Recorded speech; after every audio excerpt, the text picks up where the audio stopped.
You know, whenever we're talking about video games, I think we tend to focus on two things most of the time. We focus on the hardware, and then we focus on the games themselves, the software. You know, but there's a third piece that is equally important. And I mean, gamers recognize this, but we just don't talk about it as much as we should, and that's the controller. You could have the best game ever running on the most advanced platform, but if there's not a good way to control it, it's not going to be fun. The first video game, Computer Space, had 4 buttons. Now, it was the first game, so people weren't really used to it yet, so that was kind of one of the reasons why the game didn't do so well. Back then, even having 4 buttons on a Computer Space game was like sensory overload. They weren't really sure how to work those 4 buttons and use them at the same time. People did not have the same level of hand-eye coordination that we take for granted today. And then Pong came out, and it was just much easier to use. It kind of had a dial.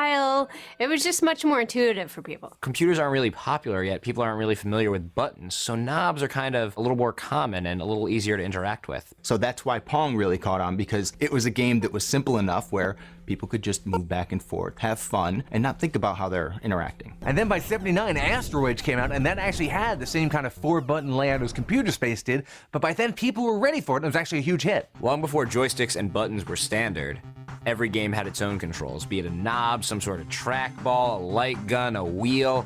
Everything was different. Atari 2600 comes out, and now the games are in the home.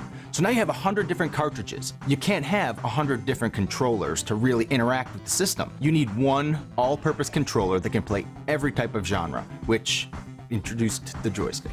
Now, the joystick had actually been around for like 70 years. It was an important part of early aviation, but the Atari 2600 made the joystick the international symbol for video games. So that was a great way to start. It wasn't the best controller in the world, but it was good enough to really help the 2600 take off. So the actual input stick on the controller is only half the equation. The other half is the buttons. And the Atari 2600, they had one big red button on it, and that kind of worked okay. It kind of went where your thumb went. It took people a while to figure out where exactly the buttons are supposed to go on this thing. At first they thought a keypad, it should look like a phone. That's something with buttons. And you see that on the Atari 5200, on the Intellivision.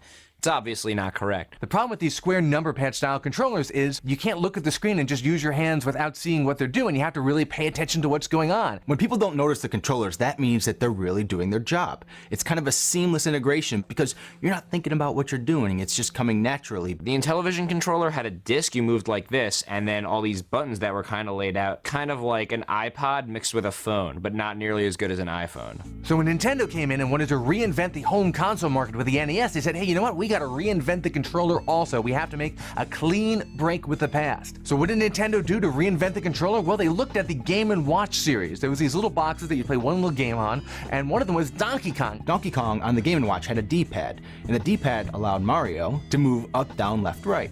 So they decided, hey, that's a really good idea. That'll really shake up things a little bit. When people first saw that, they were like, ugh, this is gonna be so much more complicated than a joystick. How can you have like a little pad?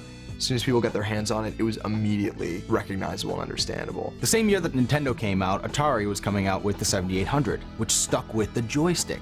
So you can clearly see 7800 stuck in the past, Nintendo's gamepad moving to the future. So at this point, games were starting to get more complicated and deeper, so you needed more ways to interact with them. What do? You add more buttons. The NES controller had 2 buttons, the Genesis had 3 buttons, the SNES had 6 buttons. It even added the first shoulder buttons. Those went right where your fingers went. One of the defining moments, I think, in terms of the video game controller was this popularity of these complex fighting games, specifically Street Fighter II. That thing had 6 buttons and a joystick. When Street Fighter II was released for the home consoles, that was kind of the peak of the Super Nintendo Genesis rivalry. And one clear advantage the Super Nintendo version had was that it had the proper amount of buttons, which is why Sega released their own 6-button controller halfway through the console's lifespan. I think that is what set a lot of the video game industry toward we got to make more complex controllers and games that are really geared toward hardcore gamers. So now the button revolution begins. It's like more buttons, more buttons, more buttons. That means better, faster. That means our system's better than yours because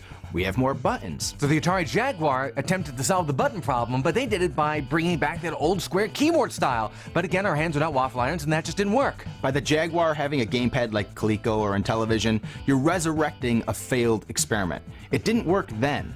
What makes them think it's going to work now? So the next big revolution in game controllers, that was the N64 from Nintendo in 1996. We were starting to get into very immersive virtual worlds, and the old D-pad just wasn't cutting it. You could do up, down, left, right, but that's not enough for a 3D world. Nintendo introduced analog control, which is actually bringing the joystick back in a smaller form that could give players more nuanced control over what they were doing. The analog controller pretty much replaces what would be 360 buttons because you have a 360-degree POV. It's not that we need more buttons. It's that we need a better way to interact with the game without adding more buttons. So the Dreamcast was the first controller that had 2 analog triggers on it. That's really important because when you think about things, you're not either off or on. There's a range of motion, and the analog controls allow you to translate that mental range of motion into the game. When you get in a car, you're not just going fast or stop. There's not just 2 speeds in your car. Instead of the X button being on or off, it can be in 1,000 different states. It's like, would you rather have 20 different buttons to control the lights in a room or a dimmer switch? In 1997, PlayStation releases a controller that has 2 analog sticks.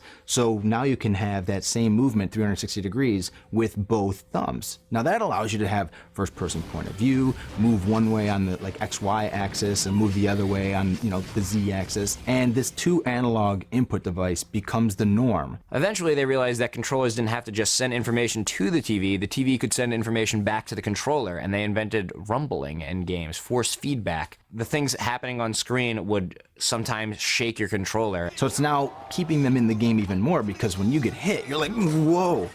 Wow, my controller just shook. I'm not just passively playing now, I'm actually getting a response. Very advanced technology. You take a motor, you unbalance it so it's broken, and then you make it whir like hell. So we always want our video game controllers to be very physical. One physical thing we don't like, though, is tripping over the cords and falling down. People have always wanted wireless controllers for their game consoles. We're not that far away from people looking back at old pictures of video game consoles and being like, you had wires on your controllers? But for the longest time, there was a mess of wires, and you had to wrap them up when you were done playing or your mom got angry. Nintendo keeps pushing things forward by releasing the Wavebird for the Nintendo Cube in 2002. And the Wavebird is the first wireless controller that really gets it right. Because instead of using IR, infrared, it now uses radio waves. So that allows the controller to be moved all over the place, and you have no wires, you don't have to point it directly at the system. The point of good controller design is so you never have to think about the controller. It's interesting how video game controllers evolve, and the new ones would be unrecognizable if you took them back 25 years. And you know what? I say, yeah. Up until now, we've been talking about translating your physical movements through buttons and analog sticks and triggers into the game. What if you could take your actual physical actions and do what you want to do on screen? If you could swing a tennis racket or throw a bowling ball or swing a sword, that's what the Nintendo Wii does. It makes you the input device. It's not just a set of buttons anymore, but there's unlimited possibilities where you can move it around in space and towards and from the TV. If the idea of a controller is to become completely transparent to the point where you forget about it, then the Wii is clearly where we're going. The Nintendo Wii controller, it's not quite there yet, but for taking your actions and translating them into the game, it's a very important first step. Controllers used to be simple and then they got complicated, but now they're almost reverting back to simple. There's very few buttons on the Wii. Because it's just like anything, it's cyclical.